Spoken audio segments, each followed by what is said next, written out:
He thought he was the smartest man in the room. He thought a week in Aspen with his mistress was the perfect Christmas present to himself, disguised as a business emergency. Julian Blackwood returned home, expecting a naive wife and a warm dinner. Instead, he found an echoing house, an empty safe, and a single legal document on the kitchen counter that would freeze the blood in his veins. It wasn't a divorce paper. It was a court order. While he was sleeping in another woman's bed, his wife hadn't just left him. She had legally erased his legacy, starting with his son's last name. This is the story of a betrayal that backfired in the most brutal way possible. The obsidian Mercedes S-Class crunched softly over the frosted gravel of the driveway, the only sound in the crisp post-Christmas air. Julian Blackwood exhaled a long plume of vapor as he stepped out, adjusting the collar of his cashmere coat. He felt good. Better than good, actually. He felt invincible. The lie had been perfect. Emergency merger negotiations in Tokyo. It was the kind of excuse that sounded so boring and high stakes that his wife, Elena, never questioned it. While Elena had spent Christmas alone with their 2-year-old son, Harrison, Julian had been in a private chalet in Aspen with Isabel, a 24-year-old marketing coordinator who looked at him as if he hung the moon. He reached into the back seat to grab his briefcase, which he had meticulously packed with duty-free Japanese whiskey and fake receipts he'd bought online, just in case Eleanor asked to see expenses. He prided himself on the details. That was why he was the CEO of Blackwood Logistics, and that was why he believed he could manage 2 lives without them ever colliding. He walked up the stone steps of the sprawling colonial estate in Connecticut. He expected the usual routine. The heavy oak door swinging open before he even turned the key, Elena looking tired but relieved, Harrison toddling toward him, screaming, "Dada!" But the door remained shut. Julian unlocked it, pushing it open. "Elena, I'm home!" he called out, injecting a tone of weary traveler into his voice. The flight was a nightmare. You wouldn't believe the turbulence over the Pacific. Silence. Not the peaceful silence of a sleeping house, but the heavy, sterile silence of a museum after hours. The heating was off. The air inside was biting cold. "Elena?" He walked into the foyer. The 12-foot Christmas tree was still standing in the corner of the living room, but something was wrong. It was dark. He flipped the switch. Nothing. He walked closer and realized why. The lights had been stripped. The ornaments, the antique glass baubles passed down through 5 generations of Blackwoods, the ones his mother had made Eleanor swear to protect with her life, were gone. The tree was naked, a skeleton of pine needles shedding onto the hardwood floor. A knot of unease tightened in Julian's stomach. He dropped his briefcase and ran up the stairs, his footsteps thundering. "Harrison!" He burst into the nursery. The crib was there, but the mattress was bare. The mobile of spinning planets that he had bought for Harrison's first birthday was gone. The changing table was wiped clean. No diapers, no wipes, no smell of baby powder. Just the faint, chemical scent of lemon disinfectant. Panic, cold and sharp, finally pierced his arrogance. He sprinted down the hall to the master bedroom. He threw the door open.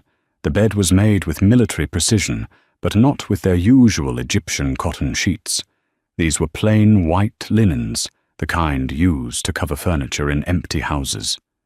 He went to the walk-in closet. His side was untouched.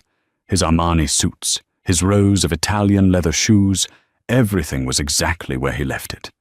He turned to Elena's side. Empty. Not just empty of clothes, but stripped of existence. The velvet hangers were gone, the jewelry safe specifically installed for her collection, open and hollow. Even the carpet seemed to have been vacuumed to remove her footprints. Julian leaned against the doorframe, his breath coming in shallow gasps. She had left. But how? When? He had texted her 3 hours ago from the limo service, landed safely. "Can't wait to see you and Harry," she had replied. "Safe travels? We're waiting." "We're waiting," he whispered to the empty room. He rushed back downstairs, his mind racing through scenarios. Kidnapping? No. Kidnappers didn't pack clothes and vacuum the floor. A breakdown? Had she gone to her mother's? He went into his home office, needing a drink before he called her parents. He reached for the crystal decanter of scotch on his mahogany desk. That's when he saw it. In the center of the desk, perfectly centered on the leather blotter, was a single thick envelope. It wasn't sealed. Lying on top of it was his gift to her, the diamond tennis bracelet he had bought 2 months ago, and hidden in the wall, safe behind the painting in the hallway. He froze. The wall safe. He scrambled out to the hallway and ripped the painting of the English fox hunt off the wall. The safe door was wide open. He stared into the dark metal box. It was gutted. The cash reserve, $50,000 he kept for emergencies, gone. The bearer bonds, gone. The passports, his and hers, gone. But worst of all, the hard drive. The external drive where he kept the ledger. The real ledger. The one that documented the offshore accounts in the Caymans that the IRS and Eleanor were never supposed to know about. Julian felt his knees give out. He slid down the wall, sitting on the floor amidst the ruin of his secret life. He looked back at the office, at the envelope waiting on the desk. He crawled back to the desk and picked up the envelope with trembling hands. It was heavy. Premium cardstock. He pulled out the documents. There was no handwritten letter, no tear-stained note asking why or screaming, "How could you?" Elena wasn't a woman who wasted ink on emotion. The first page was a photocopy of a text message log. December 24th, 11:42 p.m. From Julian to Isabel. "She's asleep. God, I miss your skin. 2 days until Aspen, baby. Just hold on." Julian stopped breathing. He remembered sending that text. He had been in the bathroom, the water running to mask the sound of typing. Elena had been in bed, apparently asleep. She hadn't been asleep. He flipped the page. A photo. Grainy, but clear enough. Him and Isabel at the airport terminal, his hand resting possessively on her lower back. He flipped the page again. And this is where the world stopped turning. It was a court order, stamped by a judge in the Family Division of the Superior Court of Connecticut, dated December 26th, the day after he left. Notice of granted petition for change of name. In the matter of the minor child, Harrison James Blackwood, petitioner, Elena Marie Sterling, mother, sole guardian. It is hereby ordered that the name of the minor child be changed from Harrison James Blackwood to Harrison Sterling. Julian stared at the name. Harrison Sterling. She hadn't just taken him. She hadn't just discovered the affair. She had erased him. She had removed the Blackwood name, the name that opened doors, the name attached to the trust funds, the name that Julian's father had made him promise to carry on from his only son. And then, at the very bottom of the stack, a sticky note, her handwriting, sharp and angular. "You wanted a life without consequences, Julian. Now you have a life without us. P.S. I wouldn't bother checking the Cayman accounts."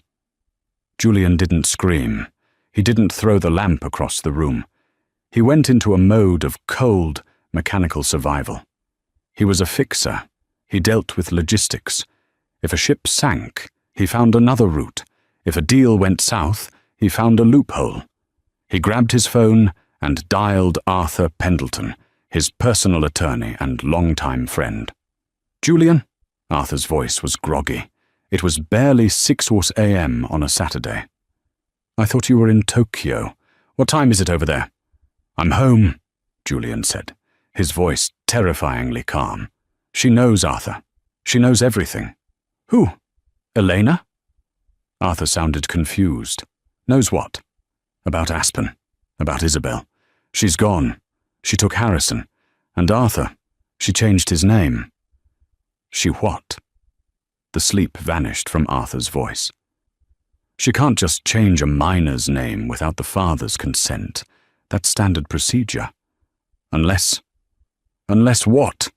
Julian snapped, pacing the empty office. "Unless she had cause to file for an emergency ex parte order. Or if she proved. Julian, did you sign anything before you left? Anything at all?" Julian racked his brain. The rush to leave for Tokyo. Elena had been so sweet, so helpful.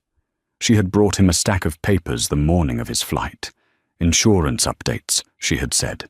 Just boring admin stuff for the house and the cars. He had signed them while drinking his espresso, checking his watch, eager to get to Isabel. "She gave me papers," Julian whispered. "Insurance forms." "You didn't read them?" Arthur's voice rose an octave. "I trusted my wife, Arthur. Who reads the fine print on car insurance renewals? Get those papers to me. Now. But first, check your liquidity. If she's this far ahead of us, she's not just looking for a divorce. She's looking for a demolition." Julian hung up and logged into his primary banking app. Access denied. He frowned. He tried the joint account. Account closed. His heart hammered against his ribs. He opened the app for his private investment portfolio, the one he thought was impenetrable. Balance 0.00. "No," he laughed, a dry, hysterical sound. "That's impossible." He called the bank's VIP line. "This is Julian Blackwood. Why are my accounts showing 0? "One moment, Mr. Blackwood," the operator said. The silence stretched for an agonizing minute. "Sir, it appears the funds were transferred out on December 27th, pursuant to an execution of a marital asset agreement and fraud protection hold." "Fraud protection?" "Yes, sir. There was a flag on the account regarding suspicious activity in Aspen, Colorado, followed by a large transfer authorized by the joint holder, Mrs. Elena Blackwood, to a secured escrow account under the supervision of Sterling and Vance, LLP. Julian dropped the phone. Sterling, her maiden name. Her father wasn't a lawyer, but her uncle was, a shark named Robert Sterling, who had never liked Julian. He realized then that he had no car keys. His spare set was gone. He had no cash. His credit cards were likely frozen. He was standing in a freezing house, in a designer suit, with nothing but the Japanese whiskey in his briefcase. He needed to find her. He needed to see Harrison. He ran out to the Mercedes.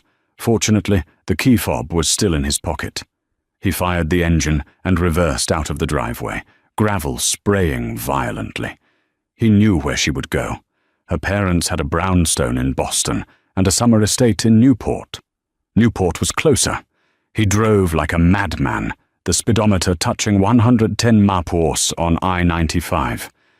As he drove, the reality of the name change gnawed at him. Harrison Sterling. Why that? Why the rush? Why not just fight for custody? Then it hit him. The Blackwood family trust. His father, the late Cornelius Blackwood, was a man of archaic principles.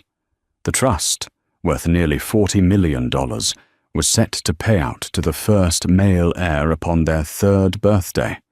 Harrison turned 3 in 2 weeks, but the clause. Julian remembered the old man's raspy voice, reading the will. To the male issue bearing the legal surname of Blackwood. If Harrison wasn't a Blackwood on his 3rd birthday, the trust didn't pay out to the child. It dissolved back into the charitable foundation run by the board of directors. Wait, if the money didn't go to Harrison, it went to the foundation. But if Harrison remained a Blackwood, Julian, as the trustee, would have had control over that $40 million until the boy was 21. He had been counting on that money to cover the massive debts he'd racked up, leveraging the company for his own bad investments. Elena knew. She didn't change the name to hurt Julian's feelings. She changed the name to bankrupt him. She was burning $40 million of her own son's inheritance just to make sure Julian couldn't touch a cent of it. "You spiteful witch!" Julian screamed, slamming his hands on the steering wheel. He pulled up to the gates of the Sterling estate in Newport an hour later. The massive iron gates were shut. He'd laid on the horn. A voice came through the intercom. It wasn't Elena. It was a man's voice. Deep, gravelly. "Go home, Julian." "Let me in, Robert," Julian yelled at the speaker. "She kidnapped my son. I'm calling the police." "Call them," Robert Sterling replied calmly. "We've already spoken to the sheriff. They have the footage, Julian." "What footage?" "The doorbell camera footage from your house," Robert said, "and the audio recordings from inside the nursery, the ones where you discussed your financial creativity with your mistress on speakerphone while you thought you were alone, and the footage from the Aspen chalet. Did you know the owner is a client of mine?" Julian went cold. "Elena isn't here, Julian," Robert continued, "and you aren't going to find her. But you have a court date on Tuesday. I suggest you bring a better lawyer than Arthur Pendleton." "Oh, and Julian." "What?" Julian choked out. "Happy New Year." The intercom clicked off. Julian sat in the silence of the car, looking at the formidable gates. He realized then that this wasn't a sudden break. This was an ambush. Elena had been planning this for months, maybe years. He put the car in reverse, his hands shaking so hard he could barely steer. He had to regroup. He had to find a flaw in her plan. But first, he had to survive the night. He drove to the nearest hotel, a Marriott on the harbor. He walked to the front desk, slapping down his platinum Amex. "One night. Sweet," he demanded. The young woman behind the counter swiped the card. She frowned. She swiped it again. "I'm sorry, sir," she said, looking up with a polite, pitying smile. "Declined. Try this one." He threw down his Visa. "Declined. MasterCard." "Declined, sir. It says card reported stolen." Julian stared at the terminal. He had no money, no home he could heat, no family. He turned and walked out of the lobby, the shame burning his face like acid. He sat in his car, checking his fuel gauge. Quarter of a tank, enough to get back to the empty house. His phone buzzed, a text from Isabel. "Hey babe, miss you already. Did you tell the Wicked Witch yet? Can't wait to be the new Mrs. Blackwood." Xoxo Julian looked at the message. A laugh bubbled up in his throat, dark and dangerous. Isabel. The reason for all of this. If Eleanor wanted a war, she would get one. But Julian realized he was fighting a general who had already captured his supply lines before the first shot was fired. He typed a reply to Isabel. "Pack a bag. Come to the house. We need to talk." He wasn't done yet. If he was going down, he was going to make sure he dragged everyone else down with him. But he had no idea that the name change was only the first domino. Elena had left another surprise for him, one that he wouldn't find until he tried to enter his office at Blackwood Logistics on Monday morning. To understand how Julian Blackwood's life had been dismantled with the precision of a controlled demolition, one had to rewind the clock 3 months. It hadn't started with a private investigator. It hadn't started with a lipstick stain on a collar. It started with a cracked iPhone 12. It was a Tuesday evening in October. Julian had upgraded to the latest model and tossed his wiped old phone onto the kitchen counter. "Let Harrison play games on it," he had said dismissively, rushing out the door for a client dinner that was actually a date with Isabel at a sushi bar downtown. Elena had picked up the phone. She wiped the screen with her sleeve. Julian was meticulous about his appearance, but lazy about his digital hygiene. He had deleted the photos, yes. He had signed out of his email, but he hadn't disabled the iCloud keychain sync before he handed it over.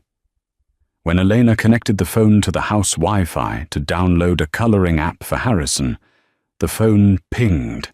It began to populate, not with apps, but with passwords. And then the Notes app updated. Eleanor wasn't a snooper by nature.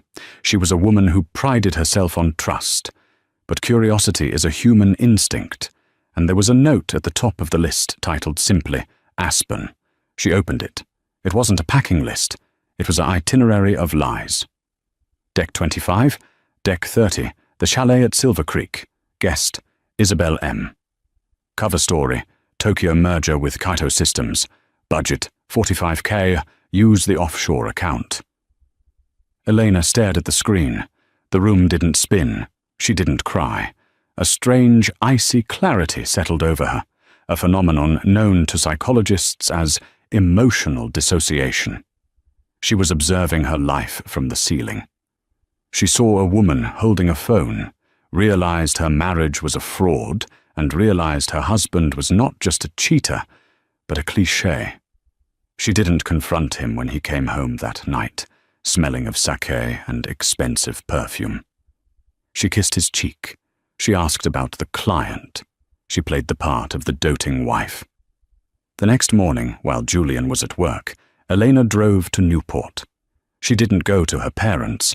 She went straight to the law offices of Sterling and Vance. Her uncle, Robert Sterling, was a man who legally dismembered corporations for sport. He sat behind his oak desk, listened to Elena's story, and looked at the screenshots she had printed. "Divorce is messy, Elena," Robert said, steeping a bag of Earl Grey tea. "He has good lawyers. He'll hide assets. He'll fight for 50-50 custody just to avoid paying full support. And he'll win partial custody because the courts don't care about adultery as much as they used to." "I don't want child support," Elena said, her voice hard. "And I don't want him to have custody. He ignores Harrison. He looks at our son like he's an accessory that doesn't match his outfit. I want him gone, Robert. Completely." Robert sipped his tea. "Then we don't file for divorce." "Not yet. We strike at what he actually loves." "His money," Elena said. "His legacy," Robert corrected. He stood up and pulled a heavy leather-bound file from his shelf. "Your father-in-law, Cornelius, was a brilliant but paranoid man. I helped draft the Blackwood Family Trust 20 years ago." There is a clause. Paragraph 4, Section B. Robert opened the file and pointed to the dense legal text. "The principal sum of $40 million shall be held in trust until the first male heir of the direct Blackwood lineage reaches the age of 3 years. Said funds shall be released to the control of the trustee, Julian Blackwood, for the benefit of the heir, provided that the heir retains the legal surname of Blackwood. Should the heir's name be altered, changed, or otherwise removed from the Blackwood lineage prior to the age of distribution, the trust shall be dissolved and the assets transferred immediately to the Blackwood Charitable Foundation under the governance of the Board of Directors." Elena read it twice. "If Harrison isn't a Blackwood, Julian doesn't get control of the $40 million? "Correct. Julian has been borrowing against his future expectation of this money," Robert explained. "I've heard rumors on the street. He's leveraged himself to the hilt. He needs that trust fund payout on Harrison's 3rd birthday to cover his debts. If that money vanishes..." "He's ruined," Elena finished. "But changing a child's name without the father's consent is nearly impossible," Robert warned. "Unless we have his consent." Elena smiled, a ghost of a smile that didn't reach her eyes. "He's busy, Robert. He's so busy planning his trip to Aspen. He signs whatever I put in front of him. And so, the trap was set. The morning of his departure for Tokyo, Elena had presented the stack of papers. Buried between the car insurance renewal and the gardener's contract was a document titled Grant of Sole Authority and Petition Waiver. It was full of dense jargon, but essentially it gave Elena power of attorney to make any and all legal changes regarding the status of dependents in his absence, and explicitly waived his right to contest name changes in the event of travel exceeding 5,000 miles. Julian, arrogant and rushed, had signed it. He had signed his own execution order with a Mont Blanc pen, checked his watch, and kissed her goodbye. While he was in the air, flying to meet his mistress, Elena was in a courtroom. The judge, seeing the signed waiver and the notarized affidavit of Julian's travel, granted the name change immediately. Harrison Sterling. It was done. She packed the house in 6 hours. She didn't just leave. She erased the life they had built. She wanted him to come home to a void. She wanted him to feel exactly as empty as she had felt reading that note on his old phone. Monday morning, 8 a.m. Julian woke up in the master bedroom of his freezing house. He had slept in his suit, curled up under the dust covers he had ripped off the furniture. His breath misted in the air. He was hungover, hungry, and fueled by a rage that felt like gasoline in his veins. He had spent Sunday trying to reach friends, borrowing cash, trying to find a lawyer who would take his call. No one did.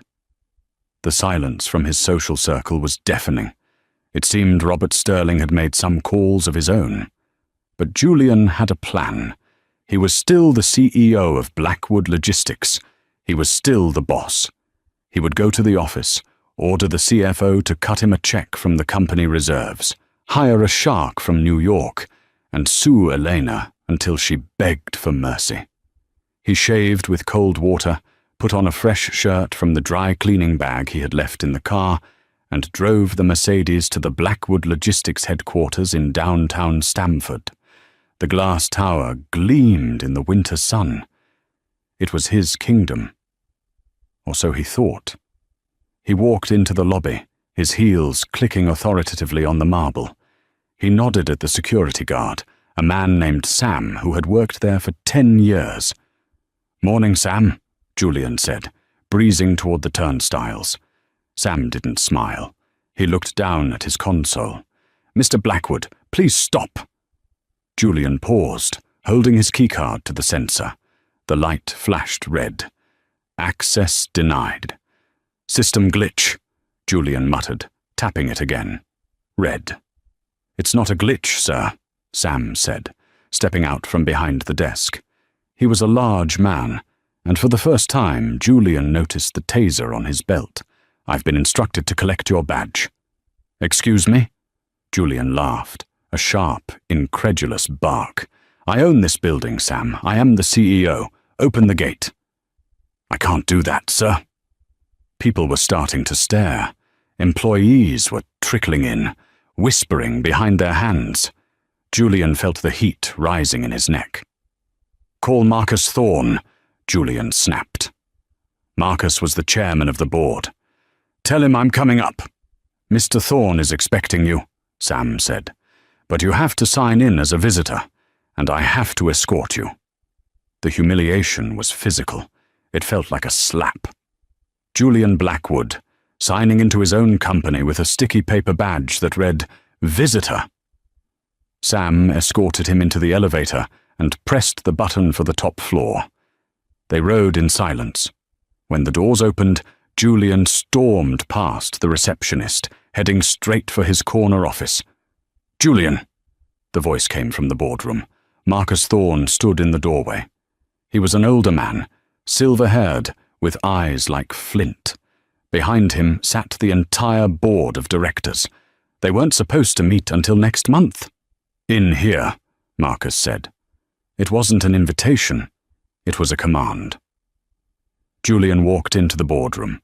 He saw his seat at the head of the table.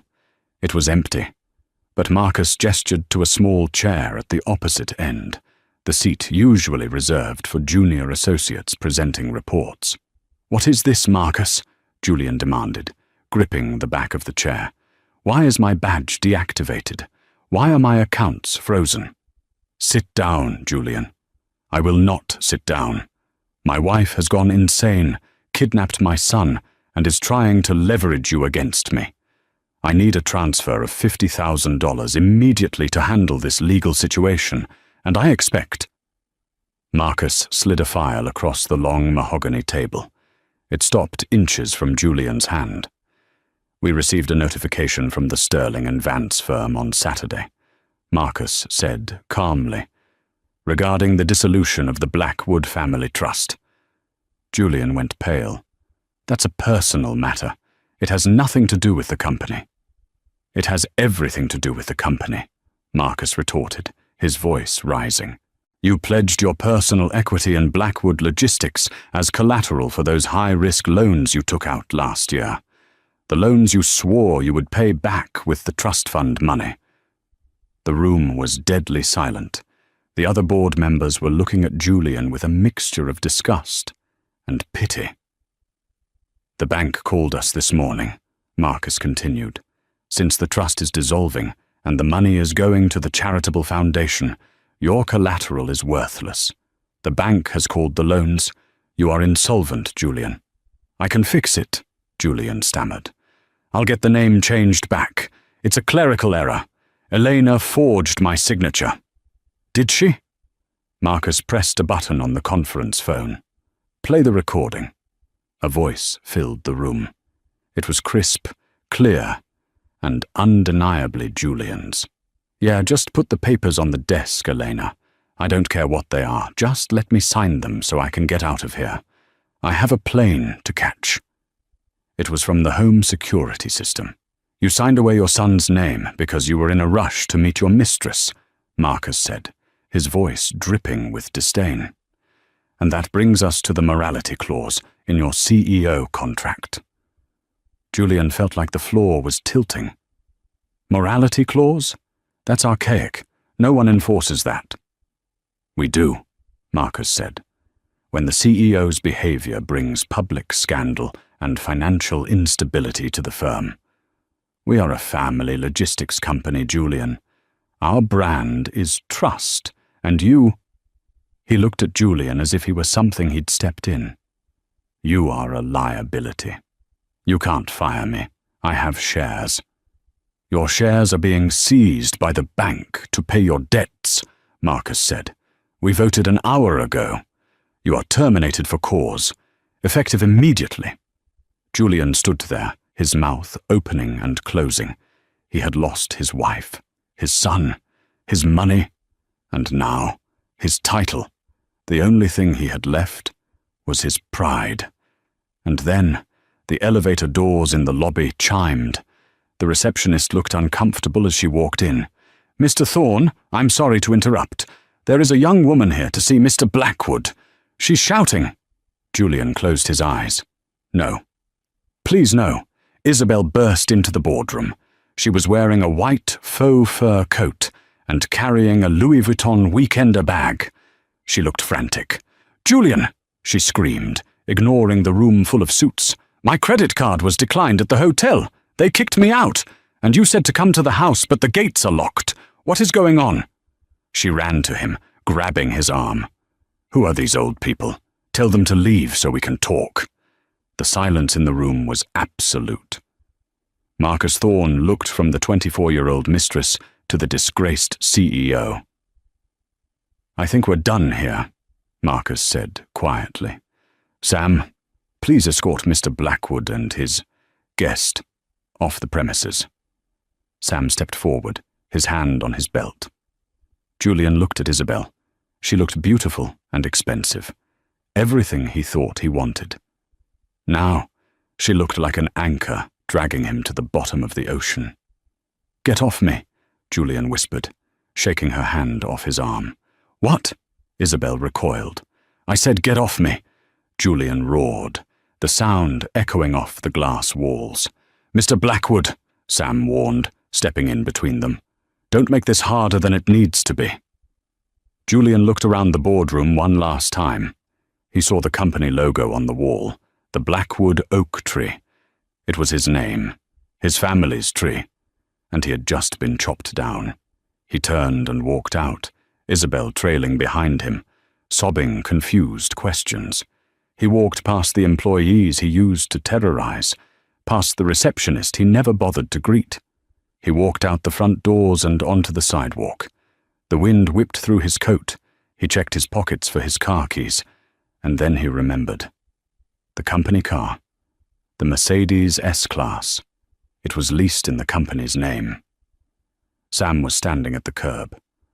"I'll need the keys to the vehicle, sir." Julian stared at him. "You're taking the car." "Company property," Sam said, holding out his hand. Julian dropped the keys into Sam's palm. He stood on the sidewalk in downtown Stamford. No car, no job, no money, no home. Isabel was standing next to him, shivering in her short skirt. "Julian," she whined, "how are we getting to the airport? We're going back to Aspen, right?" Julian looked at her. He looked at the street. He started to laugh. It was a broken, manic sound. "We aren't going anywhere, Isabel," he said. "We're walking." "Walking where?" "To the bottom," he said. But Julian Blackwood hadn't hit the bottom yet. Elena wasn't finished. She had one more surprise waiting for him, something that would turn his financial ruin into a criminal nightmare. Because while Julian was focused on the trust fund, he had forgotten about the creative accounting he had done on the joint tax returns that Elena had just handed over to the IRS as part of her innocent spouse relief filing. January in Connecticut is unforgiving, but it was nothing compared to the chill inside the studio apartment Julian Blackwood was currently renting in Bridgeport. It had been 3 weeks since the implosion at Blackwood Logistics. The fall from grace had been steep and jagged. Julian, a man accustomed to 1,000 thread-count sheets and heated floors, was now sleeping on a pull-out couch that smelled of stale cigarettes and regret. Isabel was pacing the small room, her heels clicking on the cheap laminate flooring. The adventure of the downfall had worn off the moment she realized Julian couldn't buy her a replacement flight to Aspen. "We need groceries, Julian," she snapped, looking into the empty mini-fridge. "And not the cheap stuff. I can't eat this processed garbage. My skin is breaking out." Julian sat at the wobbly kitchen table, his head in his hands. He was surrounded by piles of paper, foreclosure notices, credit card lawsuits, and demand letters. "We have $40, Isabel," Julian muttered. "Until I can liquidate the boat, that's it." "You said the boat was seized," she countered, her voice shrill. "I said the yacht was seized, the fishing boat in the marina. I might still have title to that. If I can just get down there without the process servers seeing me." His phone rang. It was the burner phone he had bought at a convenience store. Only one person had this number. Martin Weiss, his personal tax accountant. Julian grabbed it. "Martin, tell me good news. Tell me you found a loophole for the trust." "Julian, shut up and listen to me." Martin's voice was trembling. He sounded like a man who had a gun pointed at his head. "Where are you?" "I'm staying low. Why?" "The IRS is at my office, Julian. Right now. They have agents raiding the file room." Julian felt the blood drain from his face. "What?" "Why?" "It's just an audit, Martin. Handle it." "It's not just an audit," Martin hissed. "It's a criminal investigation division raid. They have everything. The Cayman ledgers, the shell companies for the consulting fees, the business trips that were actually vacations. They have it all." "How?" Julian whispered. "That information was on the encrypted drive in my safe. Elena took the drive, but she doesn't have the password. It's military-grade encryption." "She didn't need the drive, Julian," Martin said, his voice breaking. "She filed Form 8857. "Form what?" "Request for innocent spouse relief. It's a provision in the tax code. If a spouse suspects their partner is committing tax fraud on a joint return, they can file for relief to avoid prosecution. But to get it, they have to provide substantial evidence of the other spouse's wrongdoing. Julian dropped into the chair. She gave them everything, Martin continued. She kept a diary, Julian. For 3 years.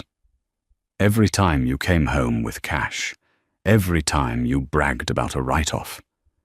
She matched your flight logs with your mistress's Instagram posts and submitted them as proof that the expenses weren't business-related. She handed you to the feds on a silver platter to save herself. Martin, you have to fix this. Fix it. I'm trying to stay out of prison myself. I'm cutting a deal, Julian. I'm giving them you. Do not call me again. The line went dead. Julian stared at the wall. Federal prison. Not just bankruptcy. Prison. Who was that? Isabel asked, looking up from her phone. Is money coming? Julian looked at her. He looked at the woman who had cost him his marriage, his son, and now his freedom. He felt a sudden, violent surge of hatred. No, Julian said quietly. The IRS is coming. Isabel froze. The IRS? Like taxes? Like prison, Isabel. They know about the trips. They know I used company funds to pay for your apartment in the city. They know about the jewelry. Isabel's eyes widened. She stood up slowly. Wait. If you used stolen money to buy me things, will they take them back? They'll take everything, Julian laughed darkly. And they'll probably interview you. You're a beneficiary of illicit funds. Isabel didn't scream. She didn't cry. She went into survival mode, much like Julian had weeks ago. She walked to the closet and grabbed her suitcase. Where are you going? Julian asked. I'm leaving, she said, throwing her clothes into the bag. I can't be involved in this. My dad is a judge, Julian. I can't have federal agents knocking on my door. You're leaving me.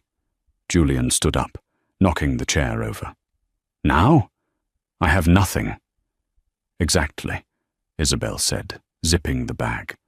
She turned to him, her face cold and unblemished. You have nothing. And frankly, Julian, you're not that fun when you're poor. She walked to the door.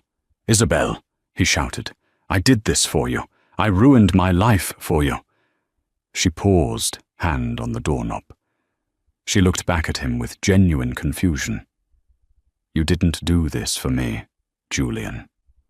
You did it because you're a narcissist who thought he could have cake and eat it too. Don't put this on me. I was just the cake. The door slammed. Julian was alone in the silence of the apartment. He walked to the window and watched her get into an Uber. He had hit rock bottom, or so he thought.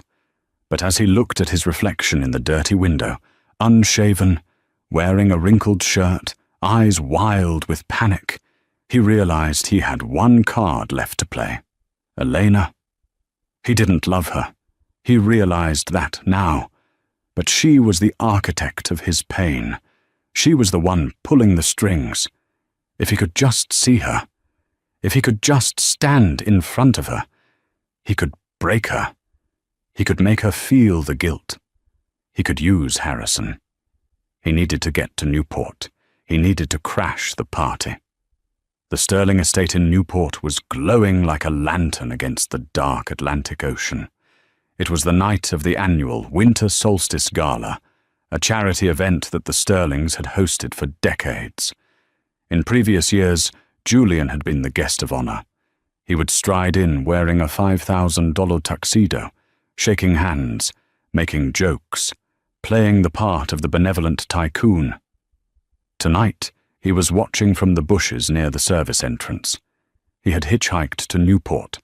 It had taken him 6 hours. He was wearing his tuxedo, but it was the one he had been wearing the day he was fired. It was stained, wrinkled, and smelled of sweat. He had tried to clean it in a gas station bathroom, but he looked less like a CEO and more like a vagrant in a costume. The security was tight, Private guards patrolled the perimeter, but Julian knew the estate. He knew about the delivery entrance in the back, near the catering tents. He waited until a van from a floral company rolled through the gates. As the gate swung open, Julian sprinted through the shadows, ducking behind a row of neatly trimmed hedges. He made his way to the terrace doors. Inside, the ballroom was alive with music and laughter. Crystal chandeliers cast a warm, golden light over the crowd. He saw familiar faces, business rivals, old friends, people who had stopped returning his calls. And then he saw her, Elena. She was standing near the orchestra, holding a glass of champagne. She looked breathtaking. She was wearing a midnight blue velvet gown that hugged her figure, her hair swept up in an elegant chignon. She didn't look like a grieving wife. She looked like a queen who had just won a war, and she wasn't alone. She was laughing at something a man was saying. The man was David Vance, a partner at her uncle's law firm, a man Julian had always considered a bore. Rage, hot and blinding, overtook Julian's senses. He didn't care about the plan anymore. He didn't care about leverage. He just wanted to shatter that image of perfection. He pushed the terrace doors open and stepped into the ballroom. The cold wind from the ocean followed him in, causing the candles to flicker. A few people turned to look, then a few more. The chatter died down, replaced by a ripple of uncomfortable whispers. "Julian?"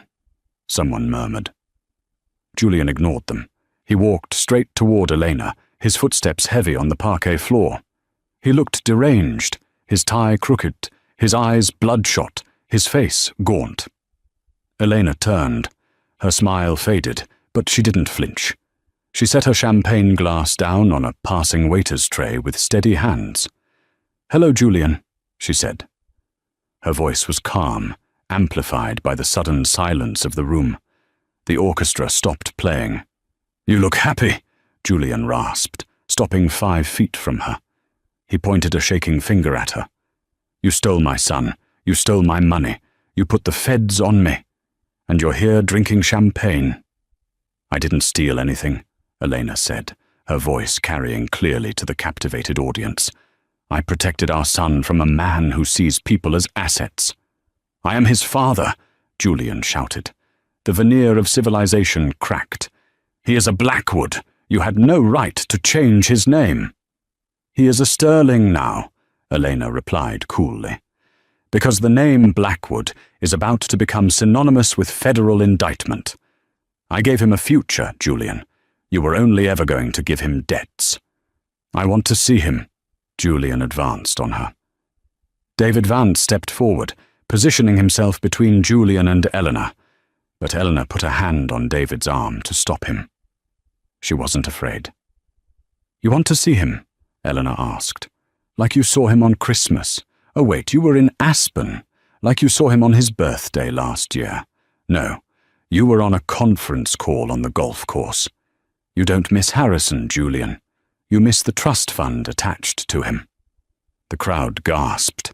It was a public evisceration. "I loved you," Julian lied, his voice cracking. He fell to his knees. It was a performance, a last-ditch effort to win the crowd. "Elena, please, I made a mistake, but don't destroy me. We can fix this." Elena looked down at him. There was no pity in her eyes, only a profound exhaustion. "You know," she said softly, leaning in so only he, and the 50 people closest to them, could hear. "I actually forgave the affair, Julian. When I saw the texts in October, I was ready to go to counseling. I was ready to try." Julian looked up, hope sparking in his eyes. "Then why?" "Because of what you said to your mistress about Harrison," Elena said. Julian froze.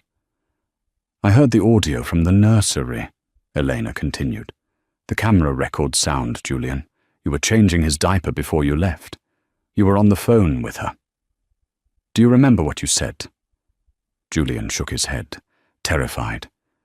You said, "I can't wait to get away from this kid.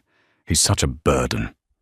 Once the trust pays out, I'm sending him to boarding school so we can travel." The silence in the room was absolute. It was heavy, suffocating. "He was 2 years old," Elena whispered, tears finally glittering in her eyes, not of sadness but of fury. "He was holding your finger, looking at you with pure love, and you were planning to ship him away like cargo so you could party with a 20-year-old. That was the moment you died to me, Julian. The money, the name, the house. That was just the paperwork. The marriage ended in that nursery." Julian knelt there, stunned. He remembered saying it. He had been frustrated. The baby was crying. Isabel was waiting. He had just said it. He hadn't meant it. Or had he? Sirens wailed in the distance, getting closer. "I think you should go," Elena said, stepping back. "Eleanor." "Security," Robert Sterling's voice boomed from the edge of the room. 2 large men grabbed Julian by the arms. He didn't fight. The energy had left him. The truth of Elena's words had cut the strings that held him up. It wasn't the cheating. It was the cruelty.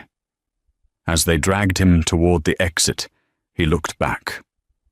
The crowd had already turned away. The orchestra started playing a waltz.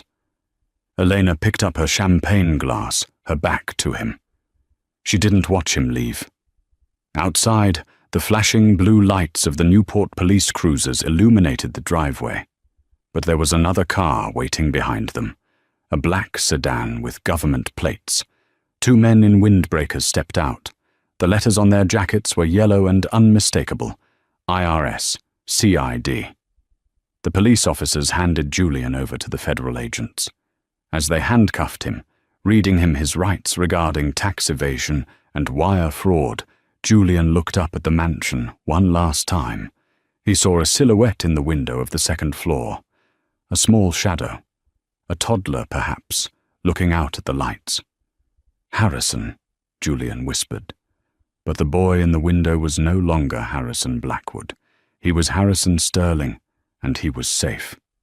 Julian was shoved into the back of the federal car. The door slammed shut, sealing him in darkness. 3 years later. The Federal Correctional Institution in Danbury, Connecticut, was a far cry from the chalets of Aspen or the boardrooms of Stamford. It was a world of grey concrete, fluorescent lights, and enforced routine. Inmate 49201, 04 sat on the edge of his bunk. Julian Blackwood had aged a decade in 3 years. His hair, once thick and styled with Italian pomade, was thinning and grey. His skin, formerly tanned from ski trips and golf outings, was pasty and lined with deep grooves of stress. He wasn't the Wolf of Wall Street anymore. In here, he was just Blackwood, the guy who worked in the library sorting paperbacks for 12 cents an hour. The irony wasn't lost on him. He used to move millions of dollars with a keystroke. Now, he was trusted only to move Danielle Steele novels from a cart to a shelf. He heard the heavy clank of the cell block gate opening. It was mail call. "Blackwood," the guard barked, tossing a single envelope onto his bunk. Julian picked it up with trembling hands. It was from Arthur Pendleton, the only lawyer who would still take his collect calls, mostly out of morbid curiosity. Julian tore it open. Inside was a clipping from the Wall Street Journal. The headline hit him like a physical blow. Sterling Foundation announces $40 million grant for single mothers and financial literacy programs. There was a photo. It was Eleanor. She looked radiant. She was standing at a podium, cutting a ribbon. Beside her was a 5-year-old boy with bright eyes and a mischievous smile. Harrison. Julian read the article, his eyes devouring the words that sealed his fate. The grant is funded by the dissolved Blackwood Family Trust, which reverted to the charitable foundation 3 years ago. We are turning a legacy of greed into a legacy of hope, said Chairwoman Elena Sterling. "We want to ensure that no woman is ever trapped in a marriage due to financial dependence." Julian dropped the paper. She had won. She hadn't just taken the money away from him. She was using his family's money, the money his father had hoarded, the money Julian had worshipped, to help women escape men like him. He looked at the photo of Harrison again. The boy was wearing a blazer that looked just like the one Julian used to wear, but there was a softness in his face, a joy that Julian had never nurtured. Under the photo, the caption read, "Elena Sterling, with her son, Harrison, and her fiancé, Dr. Daniel Vance." The man from the party, the boring lawyer. He was going to raise Julian's son. He was going to teach Harrison how to shave, how to drive, how to be a man, and he would teach him to be the exact opposite of Julian Blackwood. Julian crumbled the newspaper in his fist. He wanted to scream, but he had no voice left. The rage had burned out long ago, leaving only a hollow, aching cold. He lay back on the hard cot and stared at the ceiling. He thought about the text message he had sent that night in December.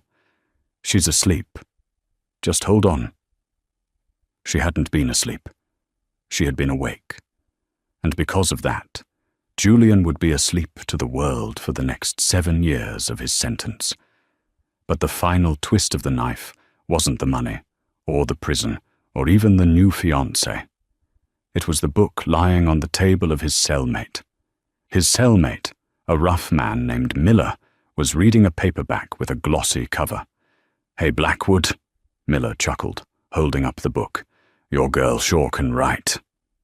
Julian looked at the cover. The Aspen Affair, Surviving a Narcissist and Finding Myself, by Isabel Martin. It was a New York Times bestseller. Isabel had written a tell-all. She had painted herself as the naive victim and Julian as the manipulative monster. She was on talk shows. She had a podcast. She was making millions, telling the world how terrible Julian Blackwood was. Julian closed his eyes. Elena had the dignity. Isabel had the fame. Harrison had a father who loved him. And Julian? Julian had a library shift in 10 minutes. He stood up, smoothed out his beige jumpsuit, and walked toward the door. The smartest man in the room had finally learned his lesson, but he had learned it in a room he couldn't leave. And that is the story of Julian Blackwood, a man who thought he could treat his family like a business asset, only to find out that his wife was the CEO of his downfall. It's a brutal reminder that silence doesn't always mean ignorance. Sometimes, the person you think you're fooling is just quietly gathering the ammunition to destroy you. Elena didn't scream, she didn't fight, and she didn't beg. She simply changed one name on a piece of paper and let Julian's own arrogance do the rest. Julian lost his freedom, his fortune, and his legacy because he forgot the most important rule of all. You never betray the person who holds the keys to your castle. What do you think? Was Eleanor's revenge too harsh, or did Julian get exactly what he deserved? And what would you have done if you found that note on the phone? Let me know in the comments below. I read every single one. If you enjoyed this story of karma and justice, please hit that like button. It really helps the channel grow. And if you haven't already, subscribe and turn on the notification bell so you never miss a story. We have a crazy tale coming up next week about a lottery winner whose husband tried to hide the ticket. You won't want to miss it. Thanks for listening. And remember, the truth always comes out, usually when you least expect it.